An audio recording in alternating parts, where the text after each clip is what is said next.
السلام علیکم اسٹوڈنٹس، آج کی ویڈیو کا عنوان ہے بڑے آم کا رس۔ ایک گھنے اور سرسبز جنگل کے کنارے ایک بہت بڑا اور پرانا آم کا درخت تھا۔ اس درخت پر ہر سال گرمیوں میں بڑے بڑے سنہری اور رسیلے آم لگتے تھے۔ وہ آم اتنے میٹھے تھے کہ ان کی خوشبو دور دور تک پھیل جاتی تھی۔ جنگل کے تمام جانور اور پرندے ان آموں کے دیوانے تھے، لیکن اس درخت پر ایک ضدی اور خود غرض طوطا رہتا تھا جس کا نام مٹھو تھا۔ مٹھو کسی دوسرے پرندے یا جانور کو اس درخت کے پاس آنے نہیں دیتا تھا۔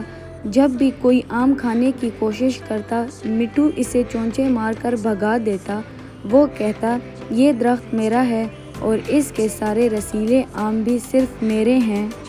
ایک دن سخت گرمی کی دوپہر میں چیٹو نامی ایک چھوٹی سی چیونٹی درخت کے پاس سے گزر رہی تھی۔ وہ پیاس اور گرمی سے بے حال تھی۔ اچانک اس کی نظر زمین پر گرے ہوئے ایک بڑے پکے ہوئے آم پر پڑی جس سے رس ٹپک رہا تھا۔ چیٹو خوشی خوشی اس رس کی طرف بڑھی۔ جیسے ہی اس نے ایک قطرہ چکھا، مٹھو طوطا اوپر سے اڑتا ہوا آیا اور غصے سے چلایا، اے چھوٹی چیونٹی، دور ہٹو یہاں سے، یہ آم میرا ہے، تم میرا رس چوری نہیں کر سکتی۔ چیٹو نے عاجزی سے کہا، مٹھو بھائی، میں بہت پیاسی ہوں اور یہ آم تو نیچے زمین پر گر کر ضائع ہو رہا ہے، مجھے بس تھوڑا سا رس پینے دو، اس سے آپ کا آم کم نہیں ہوگا۔ لیکن خود غرض مٹھو نے ایک نہ سنی اور چیٹو کو وہاں سے بھگا دیا۔ چیٹو مایوس ہو کر چلی گئی۔ کچھ دن گزرے، مٹھو ایک بڑے آم کو کھانے کی تیاری کر رہا تھا کہ اچانک موسم بدلا، کالی گھٹائیں چھا گئیں اور زوردار آندھی چلنے لگی۔ آندھی اتنی تیز تھی کہ درخت زور زور سے ہلنے لگے۔